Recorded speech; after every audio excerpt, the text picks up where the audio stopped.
వాక్య భాగం చదువుకుందాము. యోహాను సువార్త 20వ అధ్యాయము 29వ వచనం. అందుకు తోమా ఆయనతో, నా ప్రభువా, నా దేవా అనెను. యేసు, నీవు నన్ను చూచి నమ్మితివి, చూడక నమ్మిన వారు ధన్యులని అతనితో చెప్పెను.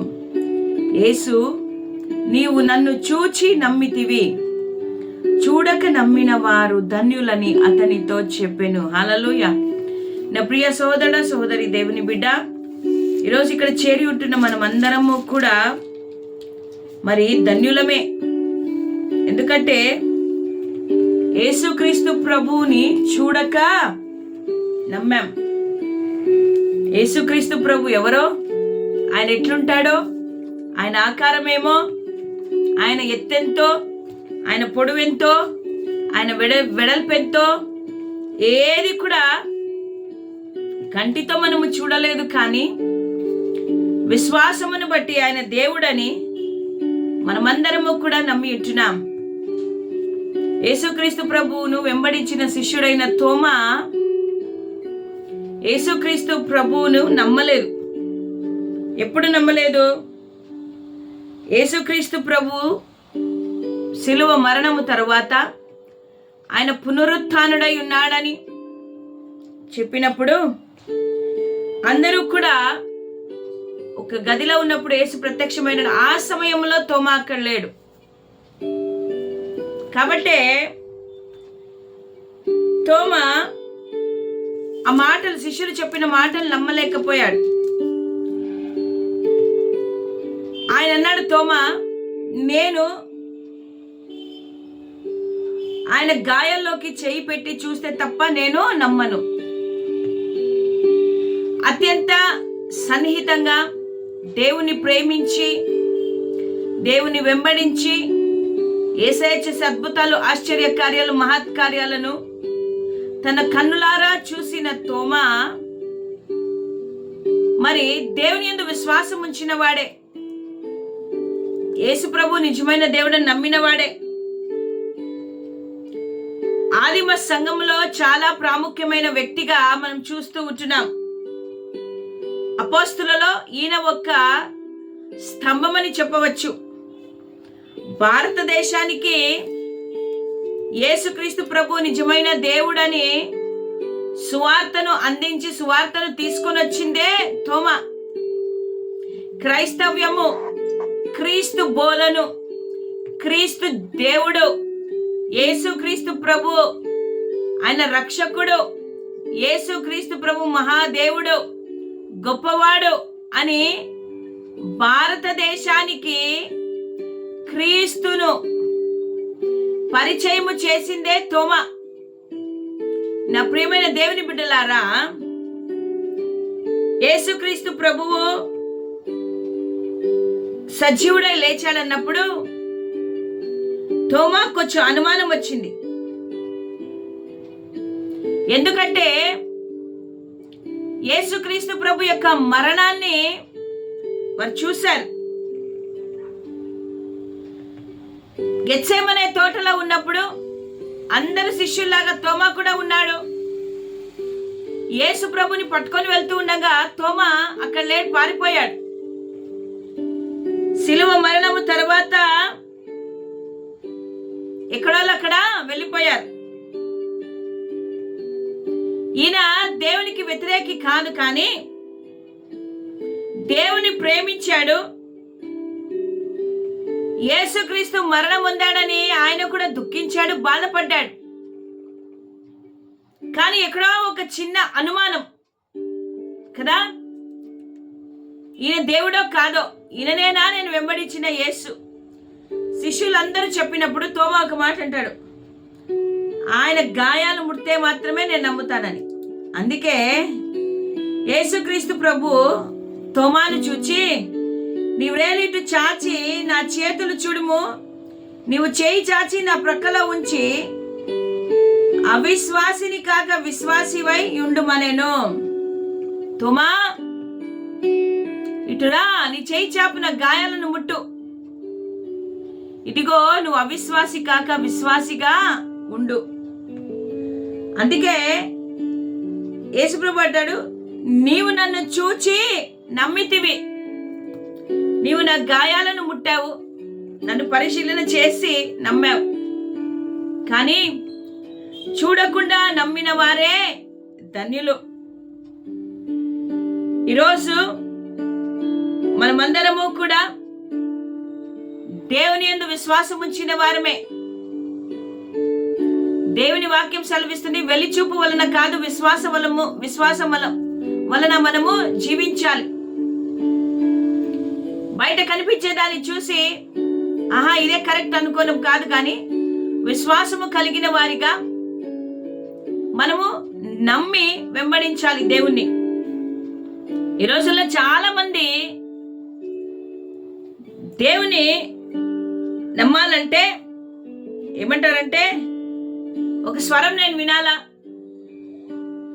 ఒక వ్యక్తి ద్వారా దేవుడు నాతో మాట్లాడాలా, లేక ఏదో ఒక మహత్కార్యం ఆశ్చర్యకార్యము జరగాల, ఏదైనా ఒక ప్రత్యక్షత నాకు జరిగినప్పుడే నేను దేవుడున్నానని నమ్ముతానంటాడు. నా ప్రియ సోదరుడ సోదరి, చూడక నమ్మిన వారు ధన్యులు. ఎటువంటి సూచన, ఎటువంటి అద్భుత కార్యము, ఎటువంటి దర్శనము, ఎటువంటి కళ, ఆశ్చర్య కార్యాలు ఏమి జరగకుండా దేవునిని, ఆయన ఉన్నాడని, ఆయన ఆశ్చర్యకరుడు, అద్భుతకరుడు, సృష్టికర్త అయిన దేవుడు, సజీవుడని నమ్మేవారిగా మనం ఉండాల. హల్లెలూయా. నా ప్రియమైన వాళ్ళారా, దేవుని నువ్వు నమ్మినప్పుడు దేవుడు నీ యొక్క విశ్వాసాన్ని చూస్తాడు. ఒకవేళ నువ్వు అవిశ్వాసము కలిగి ఈరోజు తోమా వలె నేను ముడితేనే, నేను చూస్తేనే, నాకు జరిగితేనే నేను నమ్ముతాను అనే ఒక ధోరణిలో నువ్వు ఉంటే ఈరోజు ఆలోచన మానివేయి. నిన్న నేడు నిరంతరము ఏకరీతిగా ఉంచిన మన దేవుడు మారని దేవుడు. ఆయన విశ్వాసులకు దేవుడు, అవిశ్వాసులకు కాదు. ప్రతి విషయంలో ఈరోజు క్రైస్తవులు తోమా వలె అనుమానముతో ఉన్నాం. దేవుని యొక్క ప్రేమను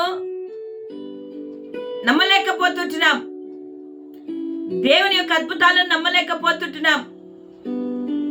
దేవుడు ఇది చేయగలడు అనే నమ్మకుండా అవిశ్వాసము కలిగిన వారమై ఉంటున్నాం. ఉద్యోగ విషయంలో కావచ్చు, చదువుల విషయంలో కావచ్చు, వివాహాల విషయంలో కావచ్చు, కుటుంబ విషయంలో కావచ్చు, సంఘములో కావచ్చు, మీ అప్పులు తీరే విషయంలో కావచ్చు. ఏ సమస్యతో నువ్వు ఉన్నా, నువ్వు అవిశ్వాసిగా కాక విశ్వాసము కలిగిన బిడ్డగా దేవుడు చేస్తాడని నమ్మి ఆయన వైపు చూసే బిడ్డగా మనం ఉండాలి.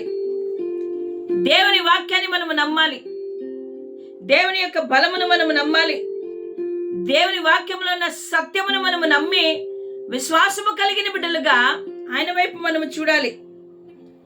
నా ప్రియమైన వాళ్ళారా, దేవుని మాట ప్రతిదీ నమ్మదగినది, దేవుని మాట ప్రతిదీ జీవము కలిగినది.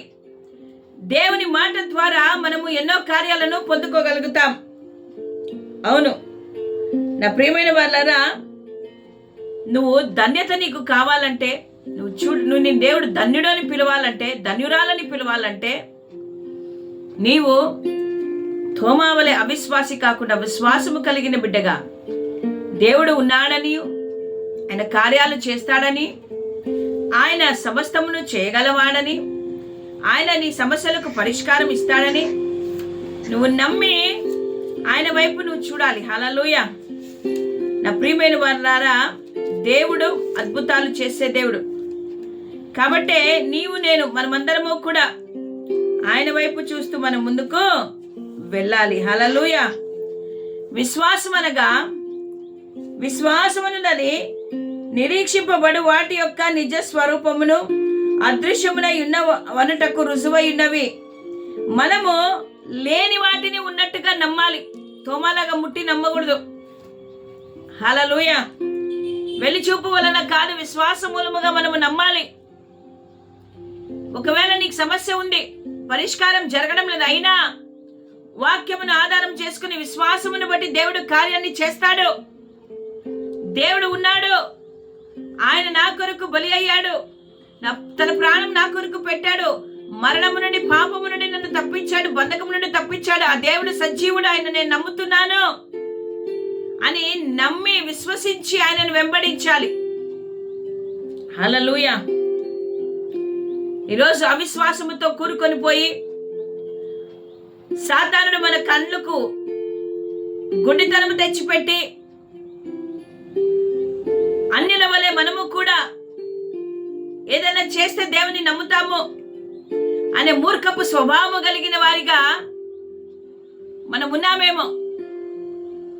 అన్యుల ఆచారాల వలె, పద్ధతుల వలె మనము కూడా దేవుని నమ్మలేకపోతున్నామేమో. ఈ లోక సంబంధమైన అలవాట్ల పద్ధతులతో మనం ఉంటూ సత్యమైన వాక్యాన్ని మరిచి క్రీస్తుకు దూరముగా, క్రీస్తుని ఎరగని వారిగా, పైకి మాత్రం భక్తి కలిగిన వారిగా నటిస్తూ లోపల దేవుని శక్తి లేదు, దేవుని ఆశ్రయించకుండా మనం జీవిస్తూ బ్రతుకుతూ ఉన్నామేమో.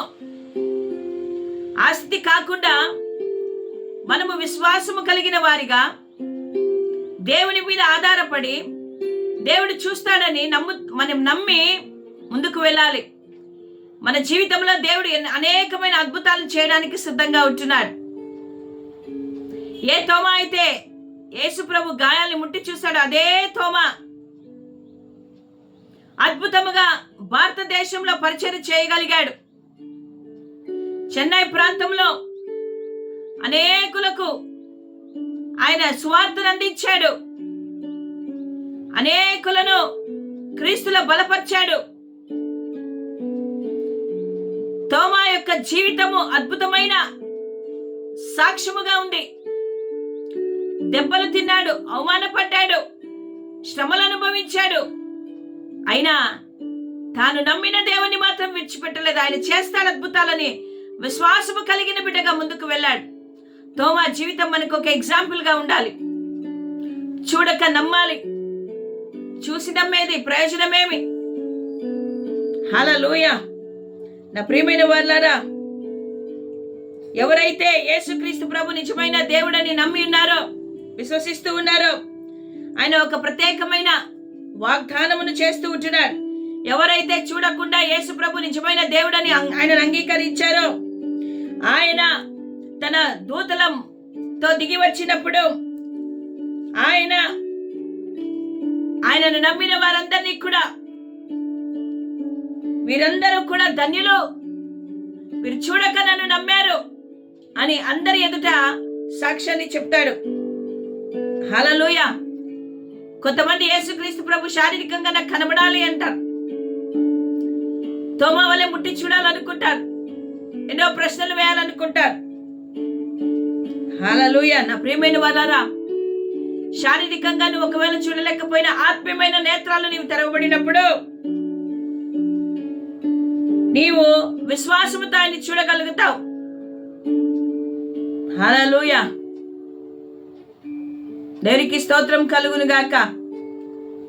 నా ప్రియమైన వాళ్ళారా, తోమా అన్నట్టు, నా ప్రభువా నా దేవా, నా ప్రభువా నా దేవా, నేను నిన్ను నమ్ముతున్నానయ్యా, నేను చూడక నిన్ను నమ్ముతున్నాను, నువ్వు నా సజీవుడైన దేవుడు, పునరుత్థానుడైన దేవుడు, సమస్తము చేయగలిగిన దేవుడు అని నేను నమ్ముతున్నానయ్యా అని ఉదయకాలము మనము కూడా దేవునితో చెప్తామా? హల్లెలూయా. దేవునికి స్తోత్రం కలుగును గాక.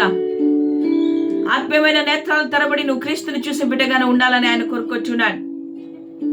అవిశ్వాసముతో కాదు, విశ్వాసముతో దేవుణ్ణి చూసే బిడ్డగానే ఉండాలి. దేవుడు ఉన్నాడని, ఆయన కార్యాలను చేస్తాడని, ఆయన సజీవుడై ఉన్నాడని విశ్వాసము ద్వారా మనము చూసి అద్భుతాలను మన జీవితంలో పొందుకుందామా? ఒకవేళ నీలో ఇంకా విశ్వాసం ఉందేమో, నిజంగా ఆయన యేసుప్రభు దేవుడేనా? నిజంగా ఆయన నా కొరకు చనిపోయాడా? నిజంగా ఆయన భూలోకంకి వచ్చాడా? నిజంగా ఆయన అద్భుత కార్యాలు చేశాడా? నిజంగా త్రిత్వములో కూడా అనే అపనమ్మకము నీలో ఉంటే, అవిశ్వాసం నీలో ఉంటే తొలగించుకొని ఆయనే దేవుడని నమ్మి ఆయనను చూడు. హల్లెలూయా. దేవుడి మాటలు మన వినికిడిలో దీవించును గాక. ఆమేన్.